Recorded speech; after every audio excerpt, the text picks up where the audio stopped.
صلى الله تعالى عليه وعلى آله وأصحابه وبارك وسلم تسليما كثيرا. أما بعد فأعوذ بالله من الشيطان الرجيم. بسم الله الرحمن الرحيم. يا أيها الرسل كلوا من الطيبات واعملوا صالحا إني بما تعملون عليم. وقال رسول الله صلى الله عليه وسلم: طلب کسب الحلال فریضۃ بعد الفرائض، او کما قال صلی اللہ علیہ وسلم. صدق اللہ العظیم وصدق رسولہ النبی الکریم ونحن على ذلك من الشاہدین والشاکرین والحمد للہ رب العالمین. حاضرین محترم، قرآن مجید کی مختصر سی ایک آیت میں نے تلاوت کی ہے اور ایک حدیث مبارکہ. اس آیت مبارک کا خلاصہ اور مفہوم یہ ہے کہ اللہ تعالیٰ نے اپنے نبیوں سے خطاب کر کے فرمایا کہ میرے رسولوں اور میرے نبیوں، کلوا من الطیبات، پاکیزہ غذا، حلال غذا، طیب غذائیں کھائیے، واعملوا صالحا، اور اچھے عمل کیجیے. انی بما تعملون علیم، جو کچھ تم عمل کرتے ہو اس سے ہم واقف ہیں.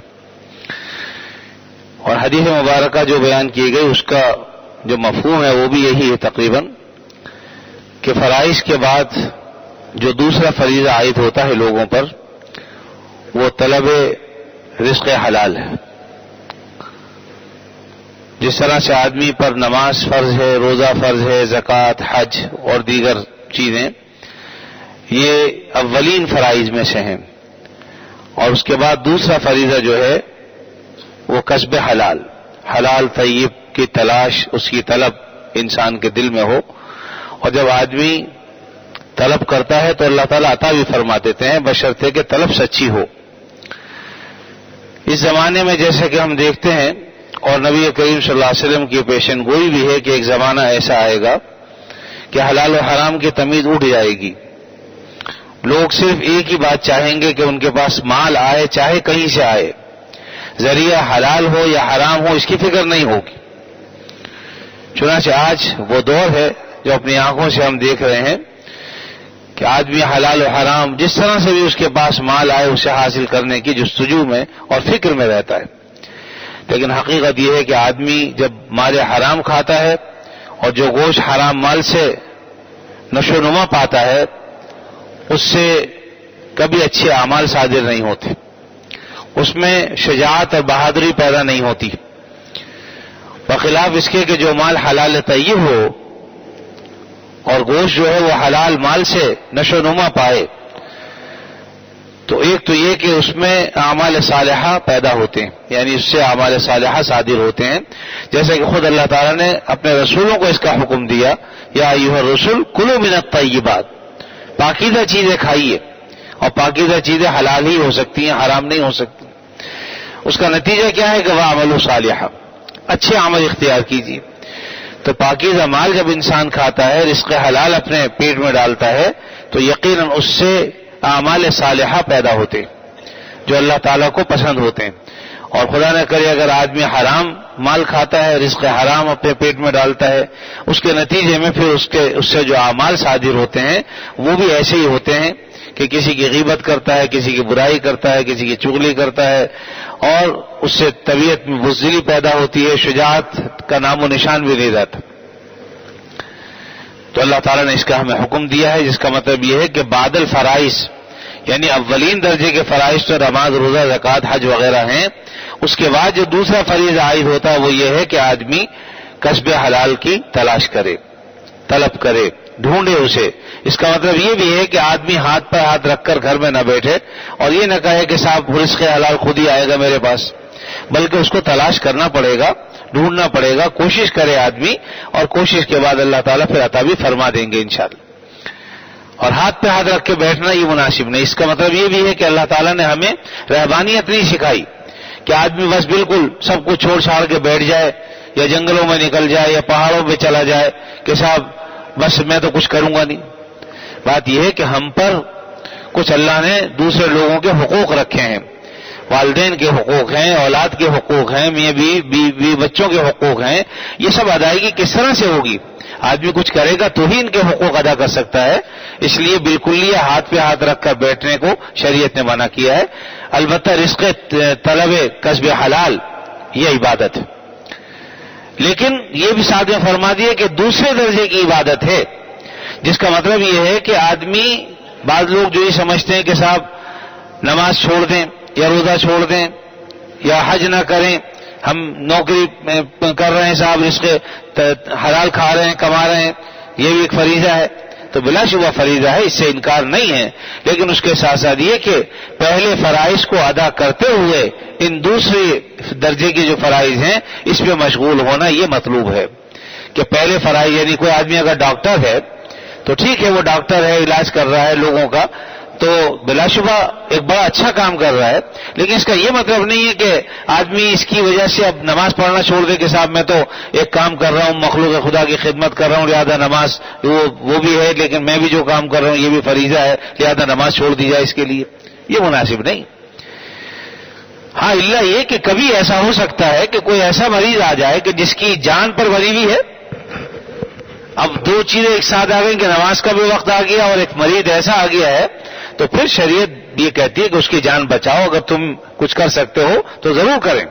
ایسی صورت میں چاہے نماز کو مؤخر کر دے، لیکن ہمیشہ ایسا نہیں ہوتا کہ ایک آدمی نزلے کھانسی میں مبتلا ہے یا بخار میں مبتلا ہے اور آپ اس کو دیکھنے کی وجہ سے اپنے فرض کو چھوڑ دیں نماز کو، یہ جائز نہیں ہوگا. کوئی ایسی صورت ہے خدا نہ کرے بالکل کوئی جہاں بلب مریض ہے تو وہ ایک الگ صورت ہے، وہ مستثنا ہے، اور اس کو دیکھنے سے شریعت نے منع بھی نہیں کیا کہ ایسے وقت میں اس کا جان بچانا یہ ضروری چیز ہے، تو پہلے اس کام میں آپ لگ جائیں، لیکن اس سے فارغ ہوتے ہی سب سے پہلے پھر اپنی نماز ادا کریں. تو بہرحال یہ بھی فرائض میں سے ایک فریضہ ہے، جس طرح اور فرائض ہماری طرف متوجہ ہوتے ہیں. اس کا مطلب یہ بھی ہوا کہ اللہ تعالیٰ نے ہماری اس دنیا ہی میں ہمارے دین کو رکھا ہے اور ہماری آخرت کو بھی رکھا ہے. یعنی ایسا نہیں ہے کہ آدمی بالکل ہی اگر دین پر عمل کر رہا ہے تو وہ دنیا کو اس کو چھونا کوئی حرام ہو جائے گا یا اس کو استعمال کرنا اس کے لیے ناجائز و حرام ہے. ہاں البتہ جائز طریقوں سے جو چیز آئی ہو اس کو استعمال کرنا بھی جائز، اس کا خود استعمال بھی جائز، کیونکہ ہماری آخرت اس دنیا ہی میں پوشیدہ ہے. اور آپ صلی اللہ علیہ وسلم نے ہمیں اس بارے میں فرما بھی دیا. یعنی آپ صلی اللہ علیہ وسلم معراج کے سفر میں جب تھے تو ایک نبی سے جب ملاقات ہوئی تو انہوں نے کہا کہ اے نبی صلی اللہ علیہ وسلم، اپنی قوم تک یہ بات میرا پیغام پہنچا دیجیے گا کہ جنت تو چٹیل میدان ہے، یہاں تو تم جو عمل کرو گے دنیا میں اسی سے تمہاری آخرت بنے گی. تو آدمی نماز پڑھتا ہے، روزے رکھتا ہے، اچھے کام کرتا ہے، خیرات کرتا ہے، لوگوں کی مدد کرتا ہے، اپنے پڑوسیوں کے حقوق ادا کرتا ہے، معاملات صحیح طریقے پر کرتا ہے، تو یقیناً یہ سب وہ چیزیں ہیں جس سے ہماری آخرت بنتی ہے. ایک صاحب ایک زمانے میں ہمارے پڑوسی تھے، ان کا انتقال ہو چکا، اب تو اللہ تعالیٰ ان کی مغفرت کرے، لیکن پہلے وہ ایک کارپینٹر تھے، مثلا کام کرتے تھے، لیکن بعد میں وہ ایک دفعہ اچانک آئے، پتہ چلا کہ جی انہوں نے ٹوپی بھی رکھی ہوئی، سر پہ داڑھی بھی رکھی ہوئی، سب بہت اچھی خوشی کی بات ہوئی. لیکن بعد میں پتہ چلا کہ بعض لوگ ان کے گھر پہ آتے ہیں تو اب ان سے ملتے ہی نہیں. وہ لوگ کہتے ہیں بھئی ہم نے تمہیں پیسے دیے تھے، تم سے پیسے وصول کرنے ہیں اور ہمارے فلاں چیز کی ادائیگی آپ نے کرنی ہے. تو ایک دن وہ بڑی مشکل سے باہر نکلے اور کہا جی میں نے دنیا داری چھوڑ دی ہے ساری.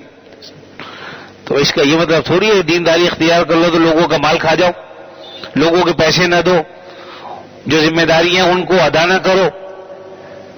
تو بات یہ ہے کہ دین تو ہمیں سکھاتا ہے کہ ہم دوسرے کے حقوق کو ضائع نہ کریں، کسی کا حق چھینے نہیں، کسی کا مال ناجائز طریقے پر نہ دبائیں. دین تو یہ سکھاتا ہے، یہ تھوڑی سکھاتا ہے کسی کا مال لے کے واپس نہیں کرنا.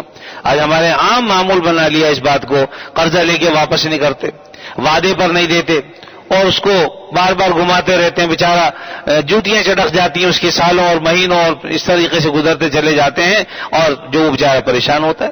جو آدمی ہمارے کام آیا ہے ہمیں تو چاہیے کہ ہم اس کے وقت پر کام آئیں، اس کا اول تو جو وقت طے کر لیا ہے اس پر اس کو ادائیگی کر دیں، لیکن بالفرض اگر ادا نہ کر سکیں تو کم از کم اتنا تو ہم میں ہونا چاہیے، اتنا ضمیر کہ ہم اس سے کہیں کہ اس وقت میرے حالات خراب ہیں، میں کوشش کر رہا ہوں انشاءاللہ جیسے ہو جائیں گے میں ادا کروں گا، اور اخلاص کے ساتھ کوشش کرتا بھی رہے. حدیث میں آتا ہے کہ جب کوئی آدمی کسی سے قرض لیتا ہے اور اس کی ادائیگی کی نیت ہوتی ہے اللہ تعالیٰ اسباب پیدا فرما دیتے ہیں اور ادا ہو جاتا ہے. لیکن اگر شروع ہی میں نیت خراب ہو کہ ایک دفعہ دے دے مجھے یہ قرض، پھر دیکھتا ہوں کچھ سے لے گا، مجھ سے وصول کیسے کرے گا۔ اگر نیت ہی خراب ہے اس کی تو کہاں سے دے گا؟ تو میرے بھائی دین ہمارا الحمدللہ دین فطرت ہے، ایسی کوئی بات وہ نہیں سکھاتا جو فطرت کے خلاف۔ ہاں البتہ کسی کی فطرت ہی مسخ ہو جائے وہ ایک الگ بات، اس کو یہی نہیں پتا وہ دین فطرت کیا چیز۔ تو بہرحال طلب رزق حلال یہ عبادت ہے، اس کے لیے یقیناً انسان کوشش کرتا ہے، محنت کرتا ہے۔ بزرگان دین نے اس سے منع بھی نہیں کیا۔ آپ صلی اللہ علیہ وسلم کی خدمت میں ایک شخص آیا، اس نے سوال کیا، مانگا کچھ، آپ نے فرمایا کہ بھائی تمہارے پاس کچھ ہے؟ تو اس نے کہا کہ اللہ کے نبی صلی اللہ علیہ وسلم میرے پاس تو کچھ بھی نہیں ہے سوائے اس کے کہ ایک دو چیزوں کا اس نے ذکر کیا کہ یہ ہیں۔ آپ نے فرمایا کہ لے آؤ۔ جب وہ لے آیا تو آپ نے جس طریقے سے نیلام ہوتا ہے اس طریقے سے آپ نے فرمایا کہ بھئی کون ہے جو اس کو 2 درہم میں لے لے؟ تو ایک صاحب نے کہا کہ جی 1 درہم میں لے سکتا ہوں۔ آپ نے پھر فرمایا کہ کوئی ہے جو 2 میں لے لے؟ تو ایک صاحب کھڑے ہوئے، انہوں نے کہا کہ میں 2 درہم میں لینے کو تیار ہوں۔ تو آپ نے وہ چیزیں ان کو دے دی اور 2 درہم لے کے اس شخص کو دیے اور فرمایا کہ اس سے جاؤ ایک لکڑی لاؤ اور اس میں ایک پھل لے کے آؤ کلہاڑی کا، اور آپ نے اپنے ہاتھ سے اس پھل کو جو ہے اس کلہاڑی کے دستے میں ٹھوک دیا اور فرمایا کہ جاؤ اور جنگل میں جاؤ، جا کے لکڑیاں کاٹو اور اس سے گزر بسر کرو، بجائے اس کے کہ تم لوگوں کے آگے ہاتھ پھیلاؤ۔ تو وہ شخص جنگل چلا گیا اور آپ نے یہ بھی فرمایا کہ اب میں تمہاری شکل نہیں دیکھوں اتنے دن تک۔ چنانچہ وہ شخص چلا گیا اور اب اس کا کام یہی تھا کہ جنگل سے لکڑیاں کاٹتا اور لا کر شہر میں لا کے فروخت کر دیا کرتا۔ اس سے جب کچھ پیسے اس کے پاس جمع ہو گئے، تقریباً 10-15 دن کے بعد وہ نبی کریم صلی اللہ علیہ وسلم خدمت میں حاضر ہوا۔ آپ کو اس نے بتایا کہ اللہ کے نبی صلی اللہ علیہ وسلم میرے پاس اتنے پیسے جمع ہو گئے ہیں۔ آپ نے فرمایا کہ یہ تمہارے لیے زیادہ بہتر ہے بنسبت اس کے کہ تم لوگوں سے مانگو اور اس مانگنے کے نتیجے میں لوگ تمہیں دیں، اور قیامت کے دن تم اس حال میں اللہ کے سامنے پیش ہو کہ تمہارے چہرے کا گوشت نچا ہوا ہو، تمہاری عزت داغدار ہو اور تمہارا جو ہے وہ لوتھڑے کی شکل میں ہو، تمہاری آبرو جو ہے یعنی پانی چہرے کا وہ ضائع ہو جائے، عزت ختم ہو جائے۔ تو اس لیے فرمایا مانگنے سے بہتر ہے محنت کرے آدمی، اور اس محنت میں آدمی کو شرم بھی نہیں کرنی چاہیے۔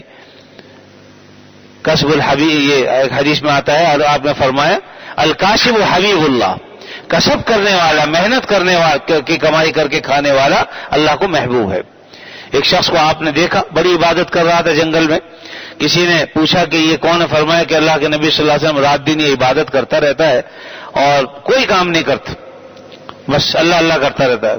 تو فرمایا پھر اس کے کھانے پینے کا کیا ہوتا ہے؟ کہاں سے کھاتا پیتا ہے؟ فرمایا اس کا ایک بھائی ہے جو محنت کرتا ہے اور اس کو خود بھی کماتا ہے، کھاتا ہے اور اس کو بھی کھلاتا ہے۔ فرمایا اللہ کی نظر میں اس کا درجہ اس سے بڑھ کر، یہ جو رات دن بیٹھ کر صرف عبادت تو کر رہا ہے لیکن کرتا کچھ بھی نہیں ہے، فرمایا کہ اس کا درجہ جو ہے کم ہے، اور جو محنت کر رہا ہے خود اپنے لیے بھی دوسروں کے لیے بھی، ساری بات ہے، اپنے گھر کو بھی پال رہا ہے، بھائی کو بھی پال رہا ہے، خود اپنے لیے بھی محنت کر کے انتظام کر رہا ہے، آپ نے فرمایا کہ اس کا درجہ اللہ کو کے نزدیک زیادہ بڑا ہوا ہے بنسبت اس شخص کے۔ تو اس لیے فرمایا الکاشب حبیب اللہ، ہاتھ سے کمائی کرنے والا، کسب کرنے والا، محنت کرنے والا اللہ کو محبوب۔ تو میرے عزیزو، رزق حلال کی طلب اور جستجو یقیناً یہ بڑی چیز ہے، بہت بڑی دولت۔ انڈیا میں دیوبند میں ایک بزرگ رہا کرتے تھے، غالباً عبداللہ شاہ ان کا نام تھا، شاہ عبداللہ، اور جنگل میں وہ اسی طریقے سے جایا کرتے تھے اور گھاس وغیرہ کاٹتے تھے۔ صبح جاتے تھے، عصر کے وقت لا کر فروخت کیا کرتے تھے، اور لوگ انتظار میں رہتے تھے کہ وہ کب وہ آئیں اور ان سے ہم گھاس خریدیں۔ تو جب ان کو دور سے دیکھتے تو بہت سے لوگ بھاگتے تھے، جو پہلے ہاتھ رکھتے ان کی گٹھڑی پہ، گٹھے پہ گھاس کے، وہ گٹھا اس کا ہونا ہو جاتا تھا، اور چارانے کا فروخت کرتے تھے، نہ اس سے کم میں نہ اس سے زیادہ میں۔ اور پھر وہ جو چارانے ان کو حاصل ہوتے تھے اس کو انہوں نے اس طرح سے تقسیم کر رکھا تھا کہ ایک آنا تو اپنے ذات پہ خرچ کرتے تھے، اور ایک آنا اپنی بیٹی تھی اس کو دیا کرتے تھے، ایک آنا غریب غربا میں تقسیم کر دیا کرتے تھے، فقراء میں، اور جو ایک آنا تھا اس کو بچا کر رکھتے تھے علماء صلحاء کی دعوت کے لیے۔ اور جب 3-4 روپے ہو جاتے تھے جمع تو پھر وہ بزرگان دین کی خدمت میں جاتے تھے اور جا کر یا تو دعوت یعنی اپنے گھر پہ اہتمام کرتے تھے کچھ، اور بعض اوقات یہ بھی نہیں کر سکتے تھے، وہ تو 3-4 روپے لے جا کر انہیں دیتے تھے کہ بھئی میں چونکہ خود بھی اپنا اچھا پکا نہیں سکتا، آپ لوگ خود ہی جو ہے وہ پکا کے کھا لیں۔ اور بعض موقع پہ میں نے یہ بھی پڑھا کہ حضرت مولانا یعقوب صاحب نانوتوی رحمۃ اللہ علیہ وہ اس معاملے میں حرفن مولا آدمی تھے، سینہ پرونے کا کام بھی کر لیتے تھے اور بھی بہت سے کام کرتے تھے، کھانا ہی پکا لیا کرتے تھے۔ تو اس موقع پر بعض اوقات ان کو دے دیے جاتے تھے وہ پیسے، اور وہ بازار جا کر خود ہی کھانے پینے کی چیزیں لاتے اور لا کر پھر وہ خود پکاتے اور پھر بیٹھ کر جو بعض علماء صلحاء ہوتے تھے ان کی دعوت کرتے تاکہ وہ سب بھی کھائیں، اور وہ لوگ بہت رغبت کے ساتھ اس کھانے کو کھاتے تھے۔ تو اس زمانے کے جو بڑے بڑے اولیاء صلحاء تھے وہ فرماتے تھے کہ اس کھانے کا ہمیں انتظار رہتا ہے، کیونکہ اس کے کھانے کے بعد ہم 1 مہینے تک انوار و برکات محسوس کرتے ہیں اپنے قلب میں، اپنی عبادتوں میں، یعنی عبادتوں میں دل لگتا ہے۔ یہ انوار و برکات ہوتے ہیں رزق حلال کے، کہ انسان جب رزق حلال کھاتا ہے تو نماز میں نورانیت نظر آتی ہے، اعمال میں نورانیت نظر آتی ہے، یعنی جو نورانیت کے اس میں ہے پہلے سے لیکن حرام کی وجہ سے ہمیں نظر نہیں آتی، لیکن رزق حلال کھانے کی برکات سے آدمی کو نظر بھی آتا ہے۔ اور یہ کوئی ایسا واقعہ نہیں کہ میں نے ایسے بیان کر دیا، تاریخ میں ہی موجود ہے۔ امام احمد بن حنبل رحمۃ اللہ علیہ کے واقعے میں یہ بات آتی ہے۔ امام احمد بن حنبل 4 اماموں میں سے ایک امام اور بڑے اولیاء اتقیاء میں سے، امام شافعی رحمہ اللہ کے شاگرد۔ ایک مرتبہ امام شافعی رحمۃ اللہ علیہ نے ان کی دعوت دی، ان کو دعوت دی اور کہا کہ ابھی بہت زمانہ گزر گیا تمہیں دیکھا نہیں، جی چاہتا ہے کہ ہمارے گھر آ جاؤ۔ تو امام احمد بن حنبل رحمۃ اللہ علیہ نے ان کی دعوت قبول فرمائی اور امام شافعی رحمہ اللہ کے گھر تشریف لے گئے۔ مصر میں رہتے تھے امام شافعی رحمۃ اللہ علیہ، بڑا زبردست ان کا استقبال کیا۔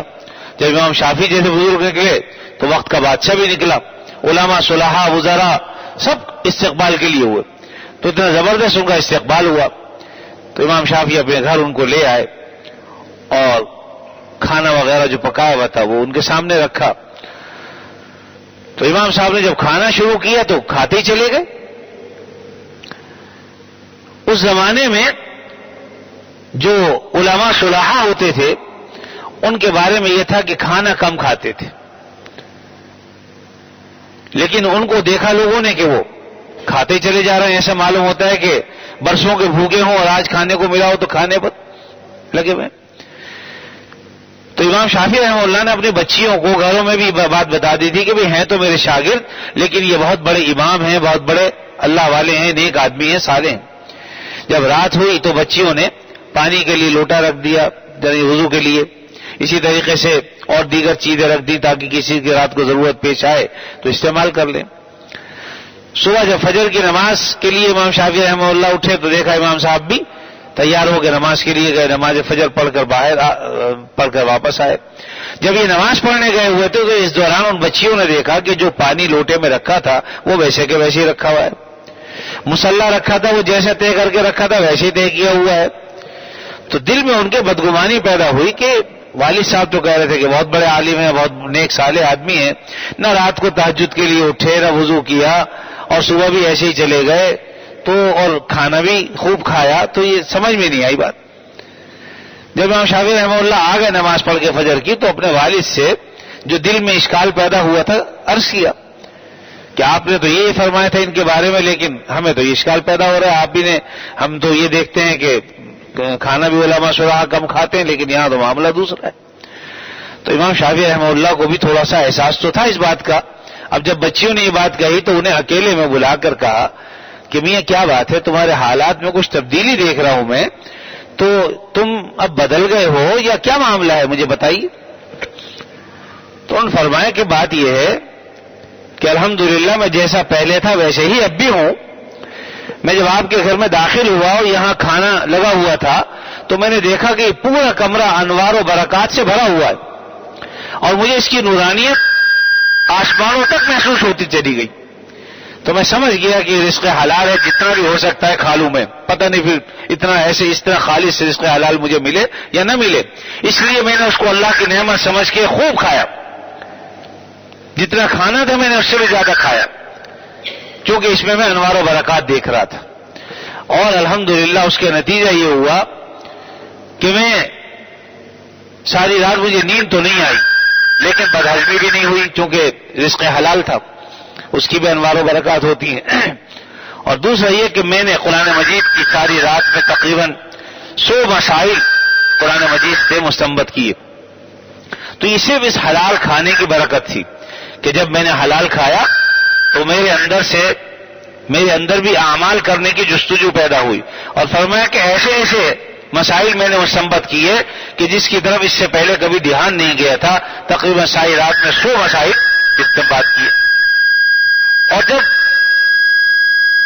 معاملہ یہ ہوا کہ میں سویا ہی نہیں تو وضو بھی نہیں کیا،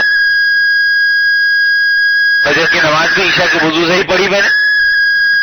تو امام شافعی رحمۃ اللہ علیہ نے جب ساری بات سنی تو جا کے اپنے بچیوں سے یہ بات بتائی تاکہ وہ جو بدگمانی میں مبتلا تھے وہ بدگمانی دور ہو جائے۔ تو اس سے یہ بات پتہ چلی کہ رزق حلال ایک ایسی نعمت ہے کہ جب انسان کو وہ میسر ہو جاتی ہے تو انسان کا قلب نورانی ہو جاتا ہے۔ آج ہمارے اس ماحول میں، اس دنیا میں رزق حلال موجود تو ہے اگرچہ اس کی تعداد قلیل ہے، اور پھر یہ کہ ہمارے اندر جو خرابی پیدا ہو گئی ہے وہ زیادتی کی حوث بہت زیادہ، کہ جتنا زیادہ آ جائے، حالانکہ اصل حقیقت یہ ہے کہ قناعت اصل چیز ہے، یعنی جو مال اللہ تعالیٰ عطا فرما دے ہم محنت کوشش کریں جائز کی، اور اتنی جتنی کی ہمیں کرنی چاہیے۔ رات دن ایک ہی کام کی فکر جستجو میں لگ جائیں کہ بس مال حاصل ہو اور ہو جائے تو یہ جو کثرت ہے اس کی وجہ سے بعض اوقات آدمی حلال کو چھوڑ کے حرام میں مبتلا ہوتا ہے۔ قرآن مجید میں اللہ نے فرمایا کہ الہاکم التکاثر، تمہیں مال کی زیادتی نے ہلاک کر ڈالا۔ سورۃ التکاثر پڑھ لیجیے، الہاکم التکاثر، تمہیں مال کی زیادتی نے مار ڈالا۔ یعنی زیادتی کا مطلب کیا ہے کہ اس خیال میں رہنے سے کہ بس اور مال آئے چاہے وہ حلال آئے حرام آئے اس کی فکر نہیں ہے، بلکہ مال بہت ہو جائے تو تمہیں اس مال کی زیادتی نے مار ڈالا، ہلاک کر دیا۔ حتی زرتم المقابر، یہاں تک کہ تم نے قبروں کے منہ جا دیکھے، یعنی یہ جو مال کی ہوس سے بڑھنے کی ختم نہیں ہوئی بلکہ موت تک یہ تمہارے ساتھ رہی۔ حتی زرتم المقابر کلا سوف تعلمون، ان قریب تم جان لوگے، ثم کلا سوف تعلمون، ان قریب تم جان لوگے، پھر جان لو۔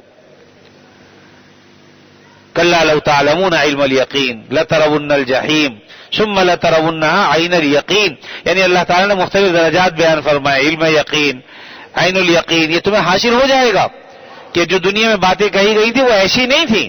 اور آخر میں فرمایا کہ ثم لتسألن یومئذ عن النعیم، تمہیں ان نعمتوں کے بارے میں قیامت کے دن سوال بھی کیا جائے گا، پوچھا جائے گا ہم نے جو نعمتیں دی تھی اس کا تم نے حق ادا کیا یا نہیں کیا۔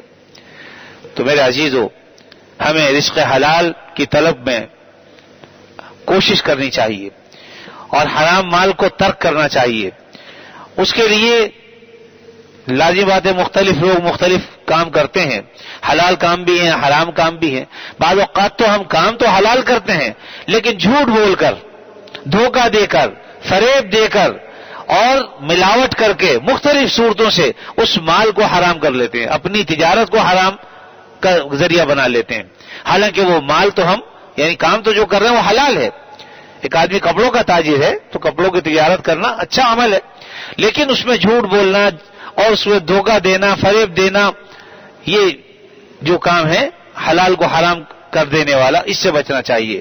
بعض اوقات حرام جھوٹ بول کر بھی ہم حرام کرتے ہیں، تو ہمارے ذہنوں میں بعض اوقات سود کی تو بہت زیادہ حرمت ذہن میں آتی ہے کہ وہ حرام ہے، یقیناً وہ بھی حرام ہے اور مطلقاً حرام ہے، لیکن اس کے ساتھ ساتھ جو باقی دوسری حرام چیزیں ہیں وہ جو ہمارے کاروبار میں ہم نے شریک کر لی ہیں جس کو، اور جو جزو لازم بن گیا ہے، اس طرف بھی ہمیں غور و فکر کرنا چاہیے۔ جھوٹا وعدہ کرنا، یعنی ہمیں پکا پتا ہوتا ہے کہ ہم اس کو دیں گے نہیں کل، لیکن جھوٹے وعدے کرتے ہیں کہ آپ آ جائیے کل میں دے دوں گا، کہ ایک ہفتے بعد دے دوں گا، اور ایک ہفتے بعد دینے کا بھی اس کا ارادہ نہیں ہوتا۔ تو اس طرح سے جھوٹ بولنا یہ سب نے، یا جو ہے وہ ملاوٹ کرنا، یہ سب دھوکہ دینے میں داخل ہے۔ جیسے عمومی طور پر آج آپ دیکھتے ہیں جو چیزیں ایسی ہیں، پیاز ہے اس میں ملاوٹ ہے، اور ایک حدیث میں جیسا کہ آتا ہے آپ صلی اللہ علیہ وسلم بازار گئے، آپ نے دیکھا ایک شخص گندم فروخت کر رہا ہے، تو آپ نے اس گندم میں اپنا ہاتھ ڈال دیا، دیکھا تو اندر گیلی گندم تھی اور اوپر خشک گندم تھی۔ آپ نے فرمایا کہ تم نے یہ کیوں کیا؟ یہ تو دھوکہ ہے، لوگ تو سمجھیں گے خشک گندم ہے اندر تم نے گیلی گندم بھری ہوئی۔ تو آپ نے فرمایا کہ من غش فلیس منا، جس نے دھوکہ دیا، جس نے غش کیا، ملاوٹ کی، وہ ہم میں سے نہیں۔ آپ صلی اللہ علیہ وسلم کی تعلیمات ہیں، تو آج امت محمدیہ ہم کہاں جا رہے ہیں؟ ہمیں سمجھنا چاہیے، سوچنا چاہیے کہ جس نبی کے ہم امت ہیں، جو تعلیمات ہیں ہم اس کے برخلاف کر رہے ہیں، جس کی وجہ سے آج ذلتوں میں، مصیبتوں میں، پریشانیوں میں آج ہم مبتلا ہیں۔ میرے عزیزو، جب ہم اپنے آپ کو آپ صلی اللہ علیہ وسلم کا غلام کہلاتے ہیں تو آپ کی سیرت پر بھی ہم سب کو عمل کرنا چاہیے، اور جو خامیاں خرابیاں ہم میں ہیں ان کو ترک کرنے کی فکر کرنی چاہیے۔ اللہ تعالیٰ اپنے فضل و کرم سے مجھے بھی، آپ کو اور تمام مسلمانوں کو اس کی توفیق عطا فرمائے۔ ہم سب کو اللہ تعالیٰ رزق حلال کی توفیق عطا فرمائے، حرام سے بچنے کی اللہ تعالیٰ اپنے فضل و کرم سے توفیق عطا فرمائے۔ وآخر دعوانا الحمدللہ رب العالمین، الحمدللہ رب العالمین، والعاقبۃ للمتقین، والصلاۃ والسلام علی رسولہ الکریم سیدنا مولانا محمد وعلی آلہ واصحابہ اجمعین۔ اے اللہ، اپنے فضل خاص سے ہمارے گناہوں کو معاف فرما، ہمیں عافیت نصیب فرما، ہر شر سے، فتنے سے اللہ ہماری حفاظت فرما، بیماروں کو شفاء کامل عطا فرما، جو مقروض ہیں ان کے قرضوں کو ادا فرما، پریشان حالوں کی پریشانیوں کو دور فرما۔ اے اللہ، بے اولادوں کو نیک صالح اولاد عطا فرما۔ اے اللہ، ہم سب کو رزق حلال عطا فرما، وسعت کے ساتھ عطا فرما، اپنی ذات کے سوا کسی کا محتاج نہ بنا، کسی کے آگے ذلیل نہ فرما، کسی کے آگے رسوا نہ فرما۔ جب تک زندہ رہیں آپ صلی اللہ علیہ وسلم کی تعلیمات پر دل و جان سے عمل کی توفیق عطا فرما۔ اے اللہ، مسلمانوں کو متحد اور متفق فرما، ایک اور نیک بنا دے، آپس میں اللہ باہم شیر و شکر فرما دے، ہر قسم کی لڑائی جھگڑوں سے اللہ ہماری حفاظت فرما، موجودہ زمانے کے ہر قسم کے فتنوں سے یا اللہ ہم سب کی حفاظت فرما، ہمارے بچوں کی بھی حفاظت فرما، ہمارے گھر والوں کی بھی حفاظت فرما، تمام مسلمان مرد و عورتوں کی اللہ سب کی حفاظت فرما کر اپنی مضبوط حفاظت اور پناہ عطا فرما، شیطان کے شر سے، فتنوں سے ہماری حفاظت فرما۔ جب تک زندہ رہیں آپ صلی اللہ علیہ وسلم کی تعلیمات پر عمل کی توفیق عطا فرما، اور جب وقت آخر آئے خاتمہ ایمان پر فرما۔ وصلی اللہ تعالی علی خیر خلقہ محمد وعلی آلہ واصحابہ اجمعین، آمین برحمتک یا ارحم الراحمین۔